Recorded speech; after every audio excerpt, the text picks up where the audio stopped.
బీఆర్ఎస్ఎల్పీని విలీనం చేసేందుకు అధికార పార్టీ ప్లాన్ చేస్తున్నట్టు తెలుస్తోంది. కాంగ్రెస్లో చేరేందుకు ఇప్పటికే పలువురు బీఆర్ఎస్ ఎమ్మెల్యేలు రెడీగా ఉన్నట్టు ప్రచారం జరుగుతున్నది. అందుకే సీఎంతో వరుసగా పలువురు భేటీ అవుతున్నట్టు తెలుస్తోన్నది. ఇక్కడే కాంగ్రెస్ వ్యూహాత్మకంగా అడుగులు వేస్తున్నది. అందరికీ ఒకేసారి అపాయింట్మెంట్ ఇవ్వకుండా వెయిటింగ్ చేయిస్తున్నది. విడతల వారీగా సీఎంను కలిసేలా ప్లాన్ చేసినట్టు తెలుస్తోన్నది. ఇలా నెమ్మదిగా బీఆర్ఎస్ శాసనసభ పక్షం చీలికకు అవసరమైన 26 మంది ఎమ్మెల్యేల మద్దతు కూడగట్టుకునేందుకు ప్రణాళిక రచించినట్టు ప్రచారం జరుగుతున్నది. సీఎం హోదాలో తొలి విదేశీ పర్యటన ముగించుకొని హైదరాబాద్ చేరుకున్న రేవంత్ రెడ్డిని ఉమ్మడి మెదక్ జిల్లాకు చెందిన బీఆర్ఎస్ ఎమ్మెల్యేలు సుంతా లక్ష్మారెడ్డి, కొత్త ప్రభాకర్ రెడ్డి, మైపాల్ రెడ్డి, మాణిక్రావులు కలిశారు. తాజాగా గ్రేటర్ హైదరాబాద్ పరిధిలోని రాజేంద్రనగర్ నియోజకవర్గ ఎమ్మెల్యే ప్రకాష్ గౌడ్ కూడా సీఎంతో భేటీ అయ్యారు. అభివృద్ధి పనుల కోసం సీఎంను కలిశామని ఆ ఎమ్మెల్యేలు చెప్తున్నా వీరంతా ఎప్పుడో ఒకప్పుడు పార్టీ మారుతారనే చర్చ జరుగుతున్నది. కాగా లోక్సభ ఎన్నికల్లోపు మరికొంతమంది బీఆర్ఎస్ ఎమ్మెల్యేలు సీఎం రేవంత్ రెడ్డిని కలిసేందుకు షెడ్యూల్ రెడీ అయినట్టు కాంగ్రెస్ వర్గాల్లో ప్రచారం ఉంది. బీఆర్ఎస్ పార్టీని రాజకీయంగా బలహీనపరిచే వరకు ఈ ప్రక్రియ నిరంతరం కొనసాగుతుందని, లోక్సభ ఎన్నికలు పూర్తయ్యే వరకు కంటిన్యూ అవుతుందని చెప్తున్నారు.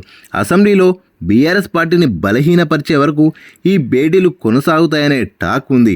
రాజ్యాంగం ప్రకారం ఓ పార్టీ సింబల్తో గెలిచి మరో పార్టీలోకి వెళ్తే పార్టీ ఫిరాయింపుల చట్టం ప్రకారం సదరు ఎమ్మెల్యేలపై అనర్హత వేటు వేయొచ్చు. కానీ గెలిచిన ఎమ్మెల్యేలో 2/3 వంతు ఎమ్మెల్యేలు పార్టీ మారితే అనర్హత వేటు పడదు. తామే అసలైన పార్టీ సభ్యులమని సామూహిక నిర్ణయం మేరకే ఇతర పార్టీలో చేరుతున్నట్టు తీర్మానం చేసి ఆ కాగితంపై సంతకాలు చేసి స్పీకర్కు అందజేయాల్సి ఉంటుంది. అప్పుడు చట్ట ప్రకారం ఎలాంటి సమస్య రాదు. ప్రస్తుతం అసెంబ్లీలో బీఆర్ఎస్ పార్టీకి 39 మంది ఎమ్మెల్యేలు ఉన్నారు. ఇందులో ఇప్పటికే డజన్ మంది ఎమ్మెల్యేల మద్దతు వచ్చినట్టు తెలిసింది. చీలికకు కావలసిన 26 మంది ఎమ్మెల్యేల మద్దతు త్వరలో పూర్తి చేస్తామని కాంగ్రెస్ వర్గాలు ధీమాగా చెప్తున్నాయి. అయితే రాజకీయ వ్యూహాల్లో భాగంగా గులాబీ ఎమ్మెల్యేలను దశల వారీగా అపాయింట్మెంట్ ఇచ్చేందుకు కాంగ్రెస్ ప్లాన్ చేసినట్టు తెలుస్తోంది. ఎప్పుడు ఏ నియోజకవర్గం ఎమ్మెల్యే కలవాలో ఓ ప్లాన్ ప్రకారం ముందుకు వెళ్లేందుకు క్యాలెండర్ తయారు చేసుకున్నట్టు సీఎంకు సన్నిహితంగా ఉండే ఓ మంత్రి వెల్లడించారు. ఇక ఒకప్పుడు మాజీ సీఎం కేసీఆర్ మైండ్ గేమ్ పాలిటిక్స్తో రాజకీయ పార్టీలను ఇబ్బందులోకి నెట్టేవారు. దీంతో ముందు రోజు ఓ పార్టీలో ఉన్న లీడర్ తెల్లారేసరికి గులాబీ పార్టీ కండువా కప్పుకునేవారు. ఇప్పుడు సీఎం రేవంత్ రెడ్డి కూడా అదే తరహా మైండ్ గేమ్ ఆడుతున్నట్టు రాజకీయ వర్గాల్లో చర్చ జరుగుతున్నది. ఇప్పటికే 5 ఎమ్మెల్యేలు సీఎంను కలిశారు. భవిష్యత్తులో ఏ ఎమ్మెల్యే సీఎంను కలుస్తారోననే టెన్షన్ బీఆర్ఎస్ పెద్దలకు పట్టుకున్నది.